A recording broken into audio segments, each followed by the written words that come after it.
हम आपकी सहायता के लिए प्रस्तुत हैं। चलिए।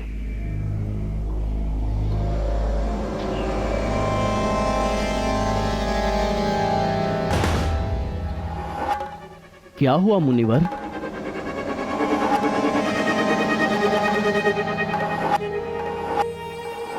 किंतु एक समस्या है। ये दिव्य औषधियां शुद्ध होकर ही प्राप्त हो सकती हैं। अशुद्ध होने पर ये अदृश्य हो जाती हैं। और वत्स, आप तो इतनी लंबी यात्रा करके आए हो। फिर? एक उपाय है। यदि स्वीकार हो तो बताऊं? बताइए मुनिवर।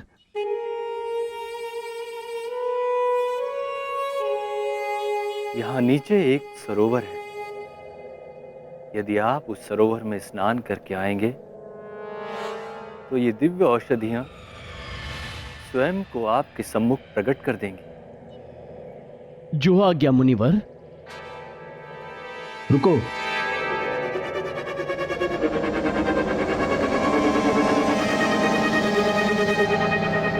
स्नान करते समय अपने नेत्र बंद रखिएगा।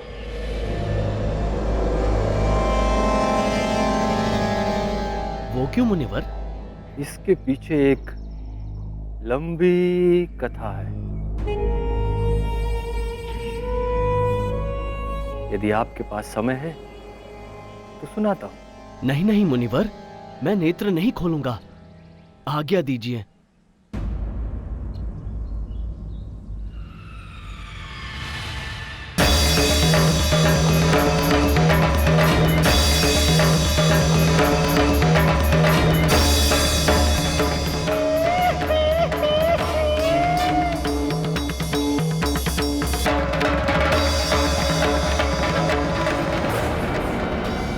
किंतु प्रभु, हनुमान जैसे बुद्धिशाली काल नेमी के छल में कैसे आ गए? जब भी कोई कपटी साधु का वेश धारण कर लेता है तो सरल हृदय लोग कुछ देर के लिए उसके छल से बाधित हो ही जाते हैं। परंतु जैसे ही कपटी का आचार उजागर होता है, छल कपट की सारी माया विलुप्त हो जाती है और सत्य सामने आ जाता है, जैसा हनुमान के साथ हुआ।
आपका कल्याण हो कपिवर।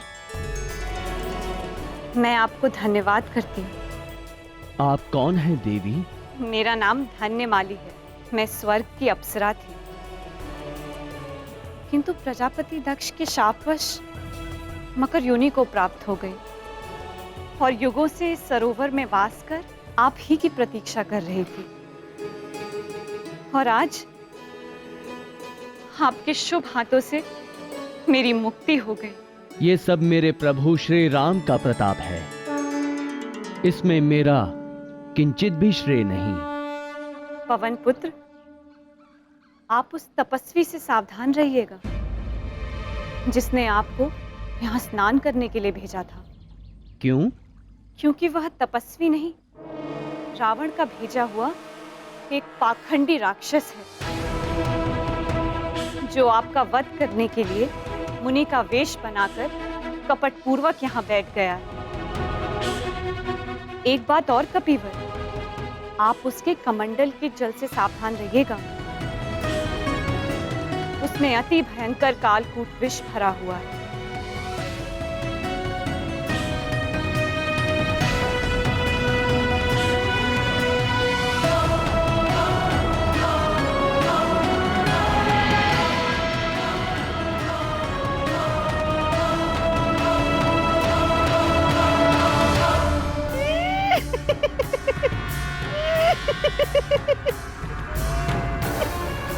लंका सहित पृथ्वी का आधार।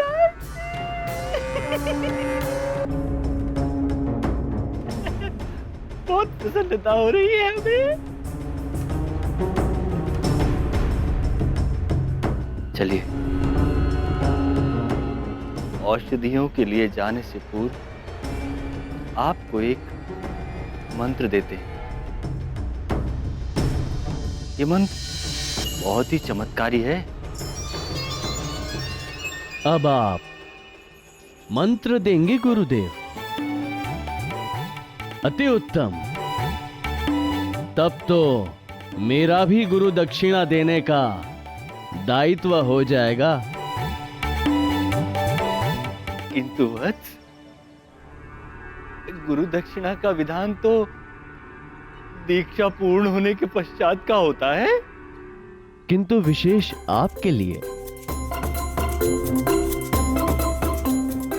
मैं गुरु मंत्र से पूर्व ही गुरु दक्षिणा देना चाहता हूं गुरुदेव।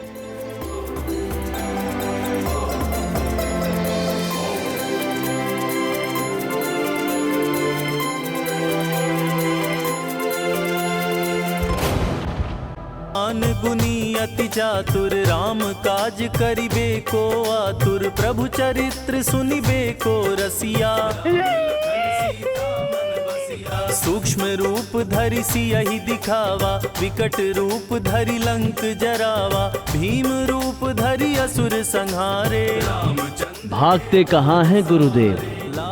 अमृत कलश से अमृत पान तो करते जाइए। रघुपति की नी बहुत बड़ाई, तुम मम प्रिय भरत ही सम भाई।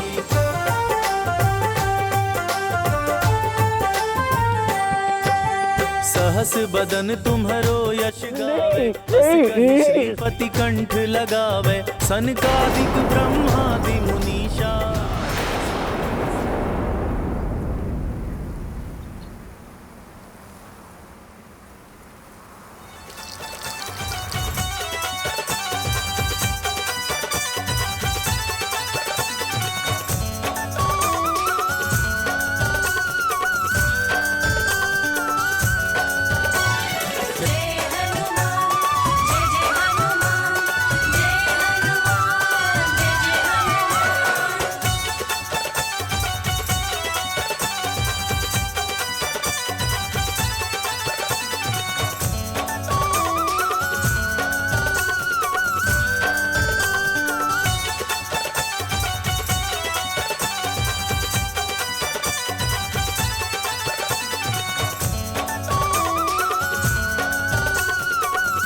मैं तेरा भेद जान गया हूं पाखंडी। बोल, कौन है तू? क्या नाम है तेरा?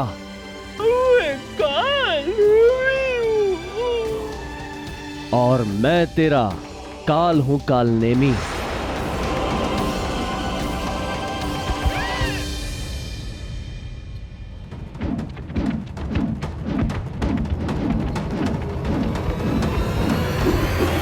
आपन तेज सम्हारो आपे, तीनों लोक हांकते कांपे, भूत पिशाच निकट नहीं आवे, महावीर जब नाम सुनावे।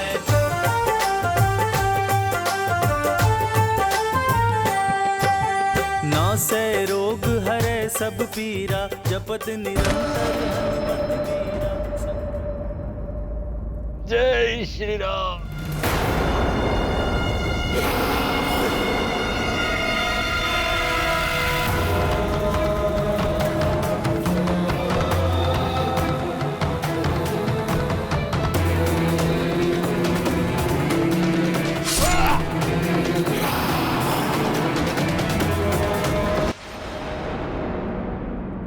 जिन 4 दिव्य औषधियों से हम सबकी जीवन रक्षा होने वाली थी, वो सब दिव्य औषधियां किसी प्राणी के पास आते ही अदृश्य हो जाती थीं।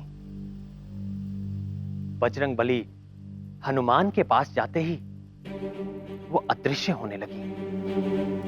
हनुमान विचित्र पहेली में फंस गए थे। रात्रि बीतने में मात्र आधा प्रहर शेष था। बुद्धिमानों में अग्रगण्य हनुमान को कोई उपाय न सूझता था।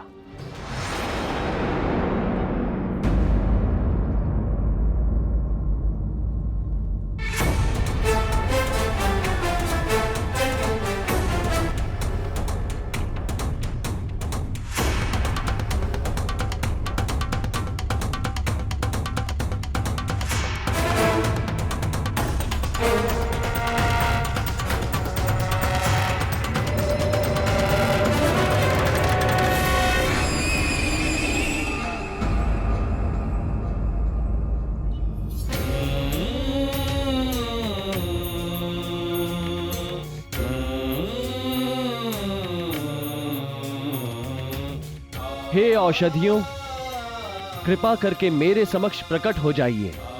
श्री राम के कार्य के लिए आपकी आवश्यकता है।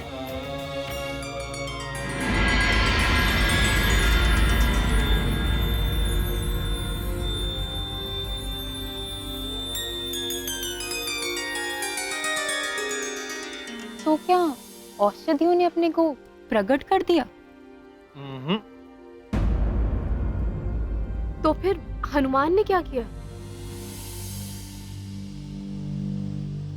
उन्होंने जो लीला की वो तीनों लोकों में प्रसिद्ध होकर उनकी पहचान बन गई।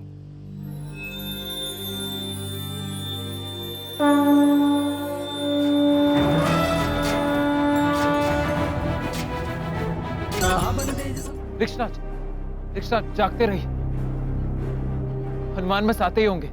वृक्षराज, सुबह होने में चौथाई घड़ी ही शेष है।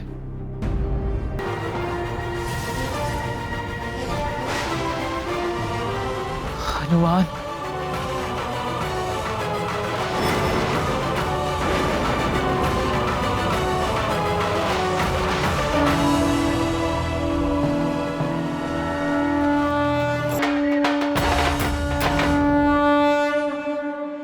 पवन पुत्र हनुमान जिस विनम्रता से यहाँ उपस्थित हुए थे, उसे देखकर कौन ये मानेगा कि वो आपके प्राण रक्षक बने।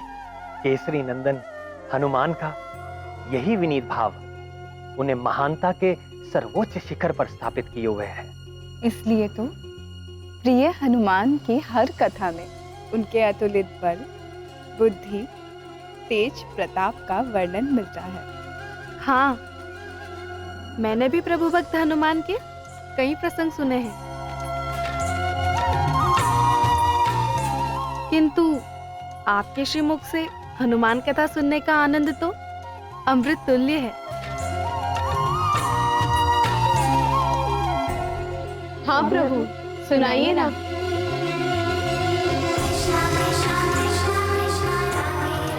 आप सब संकट मोचन महाबली हनुमान की अद्भुत जीवन लीला सुनने के लिए कितनी उत्सुक हैं। ये देखकर मुझे बड़ा ही सुख मिल रहा है। त्रेता युग की बात है। ब्रह्मा जी, देवराज इंद्र, अग्नि, वायु आदि सारे देवता, सप्त ऋषिगण और पृथ्वी देवी सब मिलकर वैकुंठ लोक जा पहुंचे। सुरेशम विश्वाधारम गगन सदृशम मेघवर्ण शुभांगम लक्ष्मीकांतम कमलनयनम योगिभिर्ध्यानगम्यं वन्दे विष्णुं भवभयहरं सर्वलोकैकनाथम्। हे देवताओं के स्वामी, शरणागतों के रक्षक, आपकी जय हो। हे कृपालु, आपकी लीला अद्भुत है। उसका भेद कोई नहीं जानता है, कोई भी उसको जानने का अभिमान नहीं कर सकता है, और उसे वही जान सकता है जिस पर आपकी कृपा। हम पर कृपा करें प्रभु। पापों का नाश करने वाले नारायण, हमारी सुध लें प्रभु। देवी पृथ्वी एवं समस्त देवता अपने मन, वचन और कर्म से चतुराई छोड़कर आपकी शरण में आए हैं। हे अविनाशी, हमें दर्शन देकर हमारा उपकार करें प्रभु।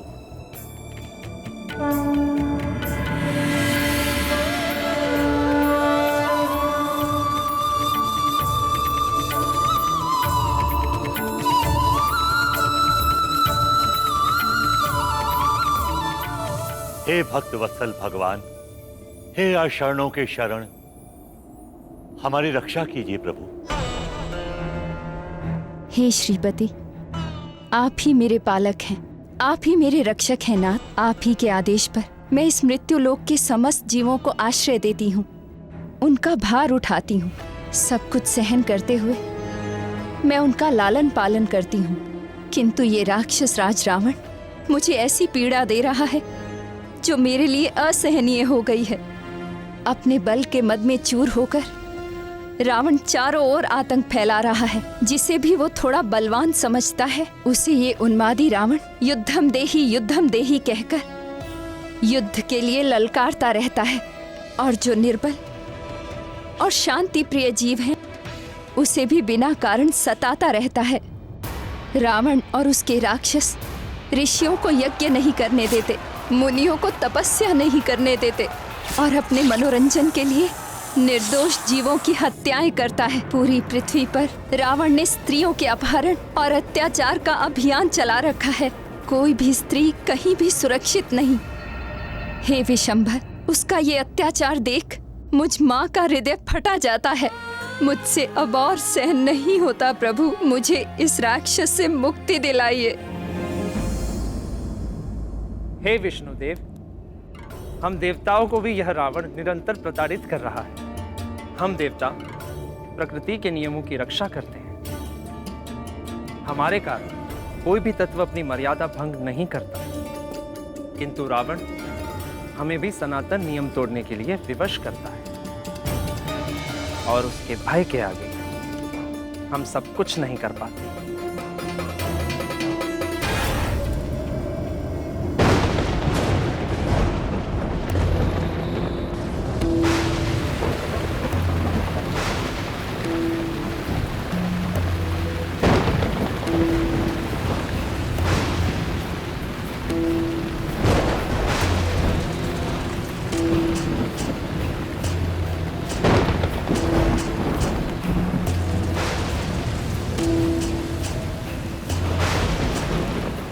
मेरे मार्ग में बाधा। हे इंद्र, तेरा ये दुस्साहस, अपने मेघों के द्वारा तू मुझे रोकना चाहता है। है? अपनी पराजय भूल गया क्या? कहे तो याद दिलाऊं? या एक बार फिर मुझसे टकराना चाहता है? यदि यही इच्छा है तो आना आना। हटा अपने बादल, नहीं तो मैं अभी इसी क्षण तेरा उपचार करे देता हूं।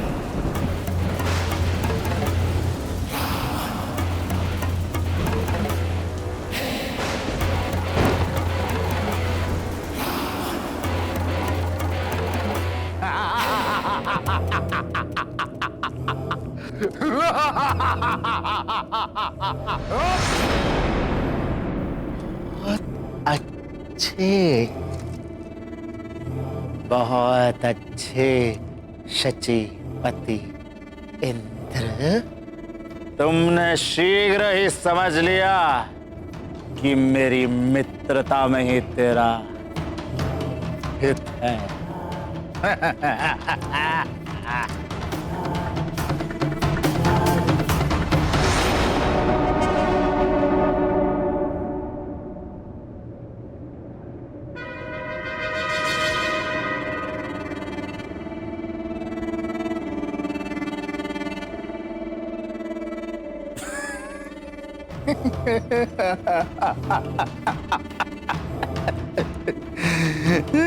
सूर्य देवता, ये क्या कर रहे हैं आप? अपने सम्राट से कुछ सीखिए और मेरे अनुकूल रहा कीजिए। देखते नहीं आपकी किरणों के ताप से कैसे मेरा माथा जला जाता है। और हाँ, वो चंद्रदेव, उस चंद्रदेव से कहो वातावरण को थोड़ा शीतल कर।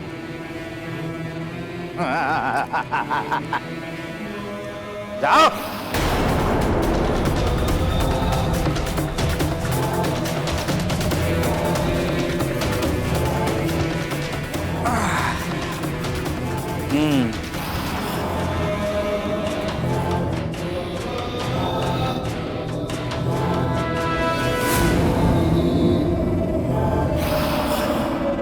हे प्रभु, रावण के अत्याचारों से हमारी रक्षा का सामर्थ्य केवल आप में है। आप समस्त जीवों की अंतरात्मा हैं और हम सब में जो कुछ भी शक्ति है वो आपसे ही है। हम आपकी शरण में हैं। हे अक्षर, शीघ्र ही हमारा उद्धार कीजिए श्रीपति, नहीं तो यह सारी व्यवस्था नष्ट हो जाएगी। जगत पिता ब्रह्मा का वरदान पाकर ये रावण मनमाना हो गया है। इस समय ब्रह्मांड में उसे अनुशासित करने की शक्ति किसी के पास नहीं है।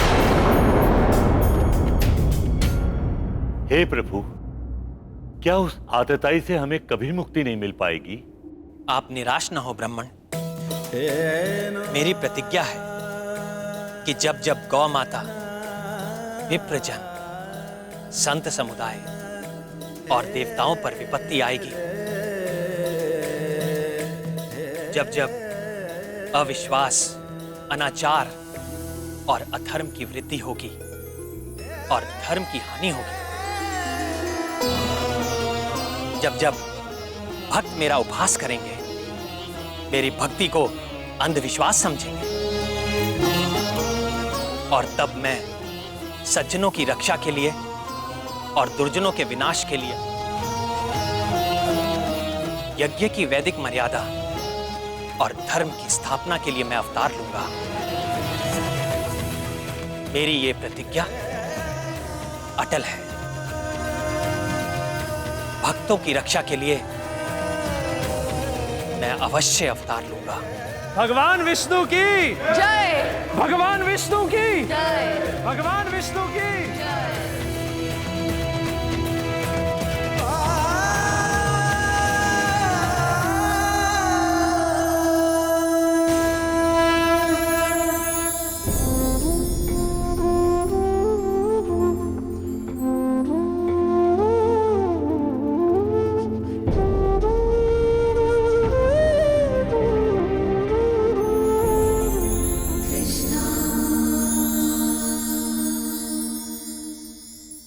पूर्व काल में रावण ने कठोर तपस्या की थी और ब्रह्मा जी से वरदान ले लिया था कि उसे देवता, दैत्य, गरुड़, नाग, यक्ष आदि कोई भी ना मार सके। किंतु उस समय उसने मनुष्यों का नाम नहीं लिया और ये तिरस्कार से कहा कि मनुष्य तो उसके लिए तिनके के बराबर है। अहंकार सदैव पतन का कारण होता है। रावण के भी विनाश का कारण उसका अहंकार बनेगा, क्योंकि शीघ्र ही मैं मनुष्य रूप में अवतार लेकर दुराचारी रावण का वध कर दूंगा।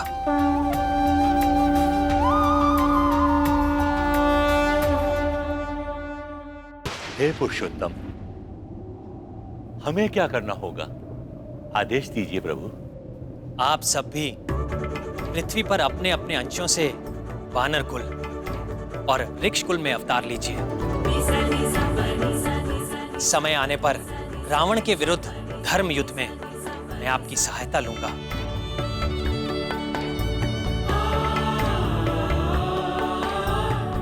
आप समस्त जगत के पालक हैं।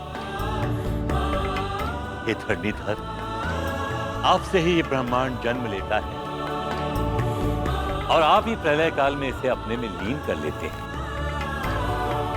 हे प्रभु, रावण के विनाश के लिए आपका एक कटाक्ष ही पर्याप्त है। फिर भी आप हमारी सहायता चाहते हैं। हे प्रभु, हमें आशीर्वाद दीजिए कि हम आपकी लीला से मोहित होकर अहंकारी न हो जाएं।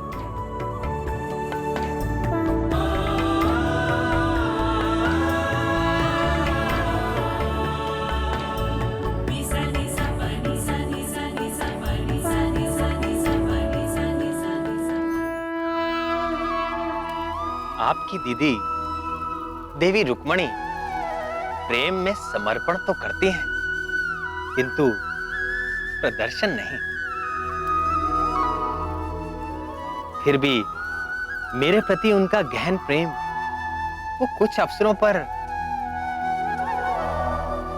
उजागर हो ही जाता है। क्या बात है प्रिय, कुछ कहना चाहती हैं? कुछ भी तो नहीं नाथ। ये नरा अवतार मैं धर्म की स्थापना के लिए ले रहा हूं प्रिय, किंतु कोई भी धर्म कार्य धर्म पत्नी के बिना पूरा नहीं हो सकता।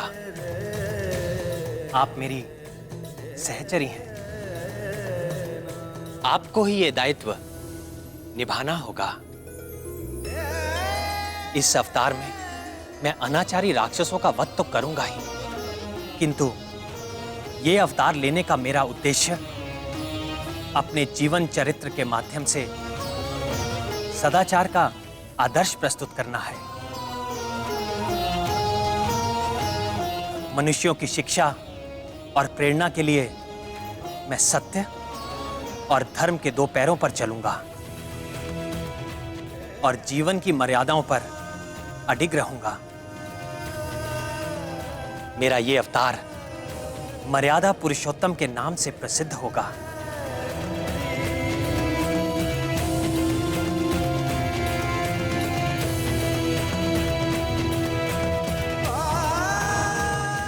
ओम नमः शिवाय।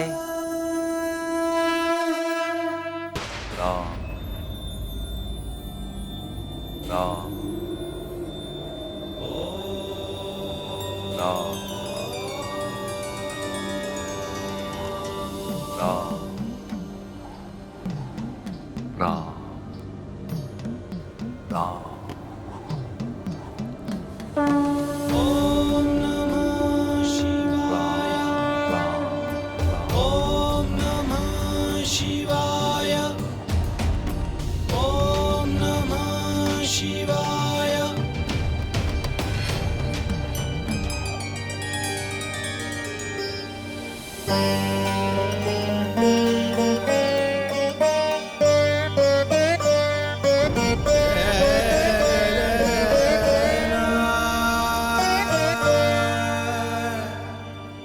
किसका जाप कर रहे हैं महादेव?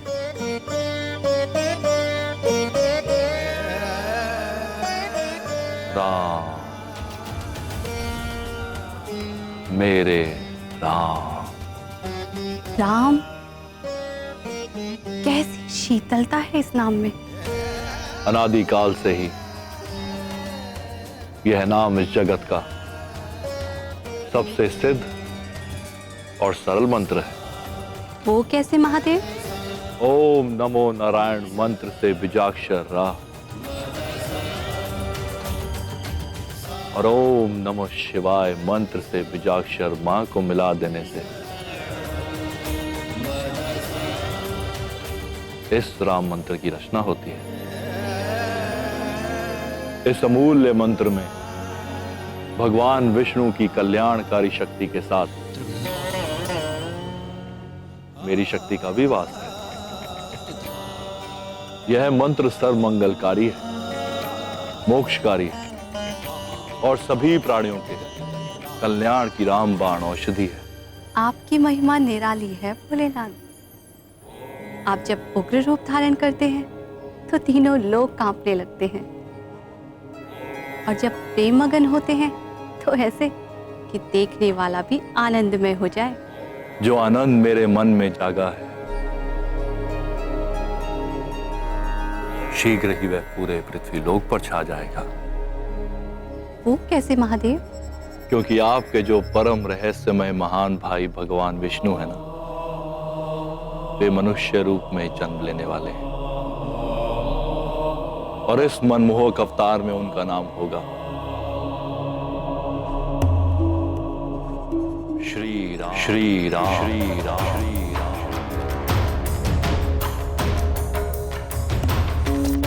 वे मेरे भाई अवश्य है नंदीश्वर, परंतु आपके प्रेम और समर्पण के समक्ष मेरा प्रेम तो कहीं ठहरता ही नहीं। ऋषियों ने भी सत्य कहा है, शिवाय विष्णु रूपाय शिव रूपाय विष्णवे शिवस्य हृदयम विष्णु विष्णोश्च हृदयम शिव। अर्थात शिव विष्णु का रूप है और विष्णु शिव का रूप है। शिव विष्णु के हृदय में वास करते हैं और विष्णु शिव के हृदय में। परंतु महादेव, श्री नारायण को अवतार लेने की क्या आवश्यकता है? वे जब चाहे तब अपने चक्र से रावण के 10 सिर काट सकते हैं। निश्चित ही काट सकते हैं शैलपुत्री, किंतु श्री हरि ब्रह्मा जी के वरदान की अवहेलना नहीं करेंगे। किंतु ब्रह्मा जी, भगवान विष्णु और मैं, 3 अलग अस्तित्व अवश्य हैं, किंतु मूल में हम तीनों एक ही हैं। भवानी, इस रावण ने 10 सहस्त्र वर्षों तक बड़ी कठिन तपस्या करके इतने शुभ कर्मों का संचय कर लिया कि ब्रह्मा जी को बाध्य होकर उसे मनचाहा वरदान देना ही पड़ा और तब से वह अजय होकर अत्याचारी हो गया। इसलिए जब तक उस पापी के पूर्व पुण्य का क्षय नहीं हो जाता, उसका वध नहीं किया जा सकता। अब उसका काल निकट आता जा रहा है और शीघ्र ही भगवान विष्णु श्री राम का अवतार लेके उसका अंत कर डालेंगे और उनके इस कार्य में मैं उनकी सहायता करूंगा। आप महेश्वर? हाँ भवानी, भगवान विष्णु के इस राम अवतार के साथ साथ मेरा अंश इस वानर कुल में उत्तम वानर हनुमान बनकर जन्म लेगा और अपनी भक्ति और समर्पण से प्रभु को प्रसन्न करेगा और राम नाम की सिद्धि को प्रसिद्ध करेगा।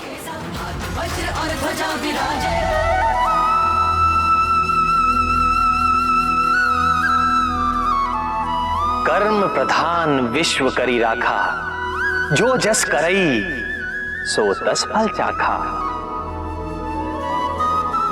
समस्त संसार कर्म की गति से बंधा है। कोई भी जीव किसी भी पल अकर्मा नहीं रहता। मनुष्य के जीवन का निर्माता वो स्वयं है। जो जैसे कर्म करता है वैसा ही शुभ या अशुभ फल उसे मिलता है। महादेव भोलेनाथ, कमल योनि ब्रह्मा जी और मैं भी इस नियम में व्यवधान नहीं डाल सकते। और इस नियम के संचालन का कार्य दिया गया है नवग्रहों को। वे निरंतर आकाश पथ का चक्कर लगाते हुए मनुष्य के पूर्व कर्मों के अनुसार फल देते रहते हैं।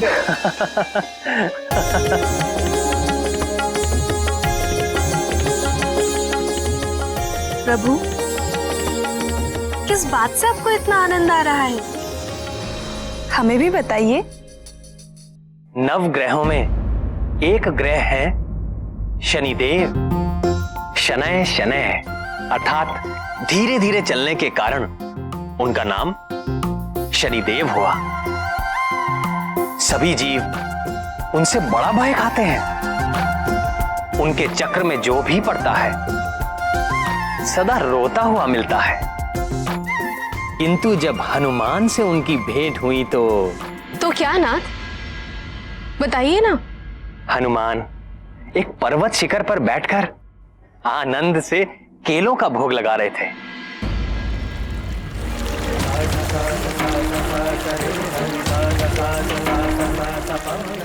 तभी एक धीर गंभीर स्वर ने उनका ध्यान भंग कर दिया। केसरी नंदन,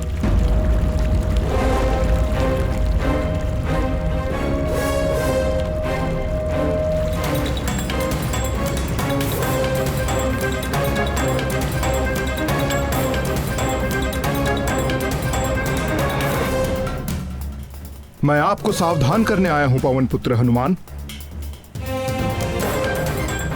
आज से आगामी 7.5 वर्षों तक आप पर मेरा प्रभाव काल आरंभ हो रहा है। आप सावधान हो जाएं। मैं आपके शरीर में प्रवेश करने वाला हूं।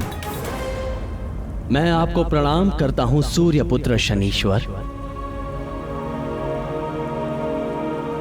किंतु आप मेरे भीतर प्रवेश नहीं कर सकेंगे। तो आपको मेरे सामर्थ्य पर संदेह है बजरंगबली? आप सब प्रकार से सामर्थ्य हैं शनीश्वर महाराज, परंतु मेरे मन में तो पहले से ही कोई रिक्त स्थान है ही नहीं। तो मैं फिर आपको स्थान कहां पे दूं? मेरे तन मन जीवन सर्वत्र में प्रभु श्री राम ही राम बसे हैं। आपको कदाचित ज्ञान नहीं है कि मेरे प्रकोप से मनुष्य तो क्या, देव और दैत्य भी नहीं बच सके हैं। 7.5 के 2.5 वर्ष मैं जीव के पैरों में रहकर उसे भटकाता हूं। 2.5 वर्ष उसकी सिर में स्थित रहकर उसकी बुद्धि भ्रष्ट करता हूं, और 2.5 वर्ष उसके मुख में प्रवेश करके उसकी सुख शांति धन संपत्ति सबका हरण करके उसे पूरा दरिद्र बनाकर छोड़ देता हूं। महाराज, मैं तो केवल उसी ज्ञान को अपने पास रखता हूं जिससे मैं अपने प्रभु के प्रेम रस में सदा लीन रह सकूं। शेष सारे ज्ञान को मैं अपने किसी काम का नहीं समझता। ऐसा है तो मेरी 7.5 का थोड़ा और ज्ञान ले लीजिए। अवश्य शनिदेव, कृपा कीजिए। जब मेरी 7.5 चलती है तो प्राणी दुख, कष्ट और असुरक्षा से बुरी तरह से घिर जाता है। रोग और व्याधि उसे जकड़ लेते हैं। कभी सर पर छत गिर पड़ती है तो कभी उसके घर में आग लग जाती है। कलह का वातावरण हो जाता है। सब ओर असफलता और पराजय ही मुख फाड़कर खड़ी हो जाती है। कलंक और आरोप लगने लगते हैं। प्राणी अपनी सोच और बुद्धि पर नियंत्रण नहीं रख पाता। मेरे अधीन होकर वो क्रोध और आवेश में आकर अपनी ही हानि कर बैठता है।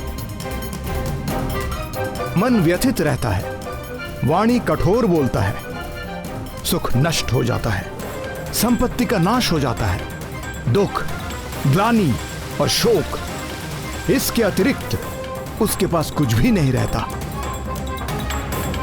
सावधान हनुमान, आपकी 7.5 इसी क्षण प्रारंभ हो गई।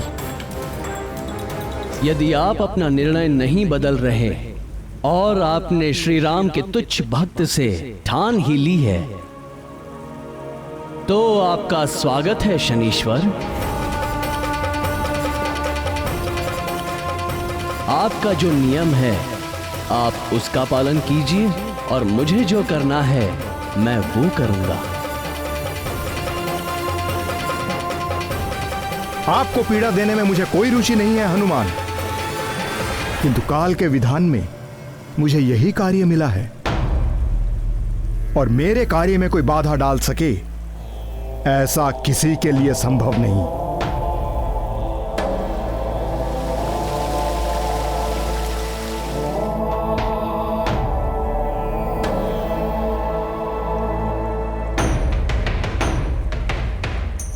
जय श्री राम, जय श्री राम, जय श्री राम, जय श्री राम, जय श्री राम, जय श्री राम।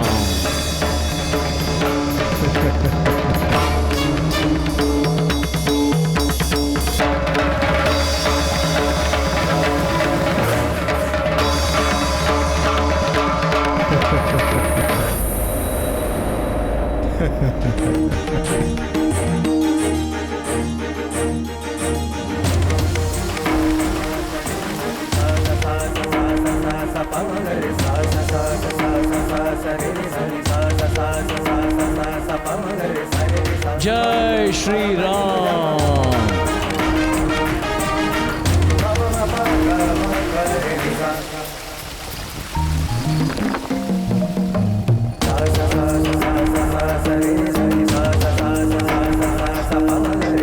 ये क्या कर रहे हैं पवन पुत्र? सिर में खुजली हो रही है महाराज। खुजली हो रही है तो तेल इत्यादि जैसा कोई उचित उपाय करो। नहीं नहीं महाराज, मेरे स्वभाव को यही उपचार भाता है। जय श्री राम।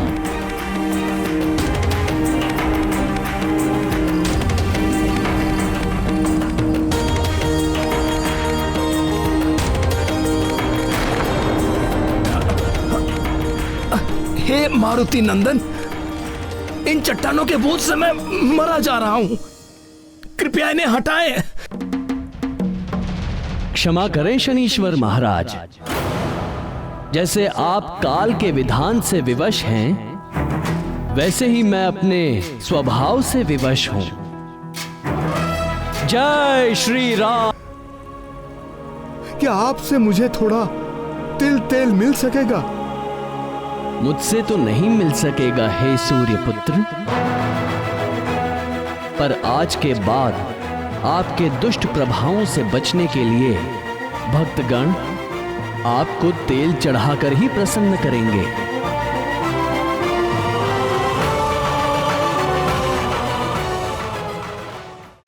वो तो शनिदेव ने शीघ्र ही उनसे संधि कर ली, अन्यथा बजरंगबली पूरे का पूरा पर्वत अपने शीश पर रख लेते।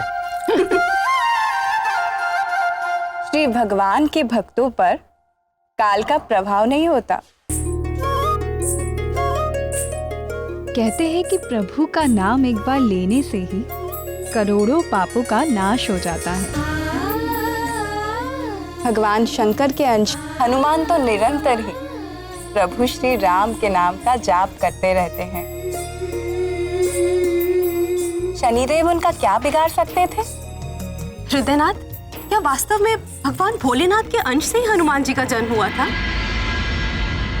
निस्संदेह राम भक्त हनुमान भोलेनाथ का अंश है। मेरे प्रति ये उनका अगाध प्रेम ही है जिसके कारण उन्होंने मेरे सेवक का चोला पहन लिया। अन्यथा कालेश्वर भगवान शंकर सबके स्वामी हैं, मेरे परम आराध्य हैं और मैं उन्हीं को भजता हूं। किंतु कमल नयन, भगवान भोलेनाथ की उस अंश को धारण कौन करेगा? यही प्रश्न जगत जननी पार्वती जी ने भगवान महादेव से किया था।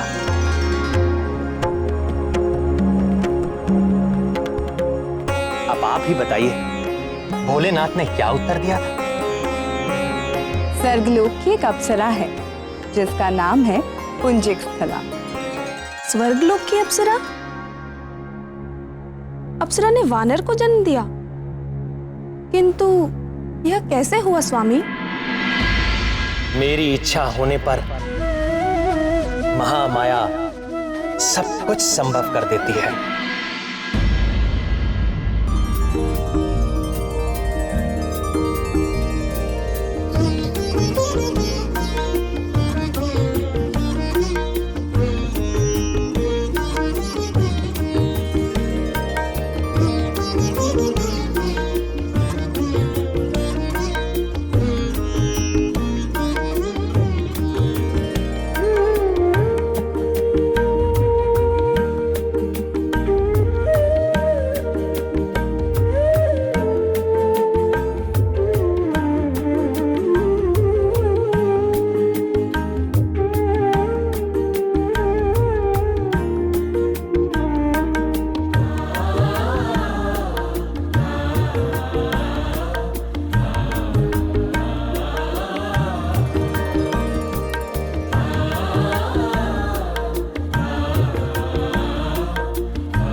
अति सुंदर, अति सुंदर। देवी पुंजिक स्थला, नृत्य कला में आप मेनका और उर्वशी से कहीं भी कम नहीं। यहां बैठे सभी देवता नृत्य के पारखी हैं, किंतु कोई भी आपके नृत्य में दोष निकालने में समर्थ नहीं। सब आपका अभिनंदन करते हैं।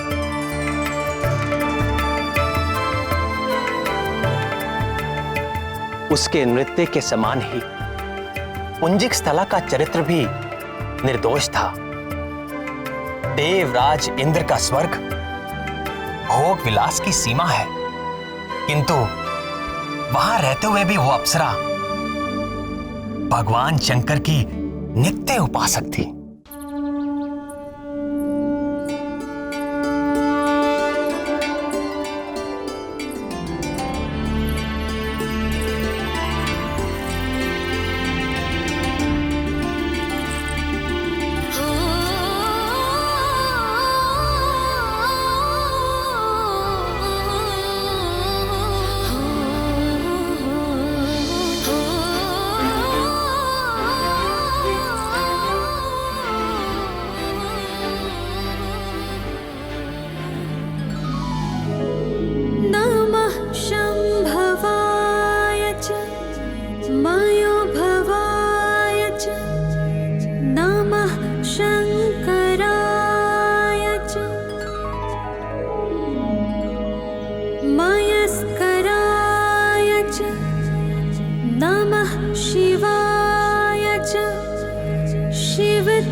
ब्रह्मणो ज्योतिर्ब्रह्मा शिवो मे अस्तु सदा शिवो तत्पुरुषाय विद्महे महादेवाय धीमहि तन्नो रुद्रः प्रचोदयात्।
ये तो वानर का शिशु है।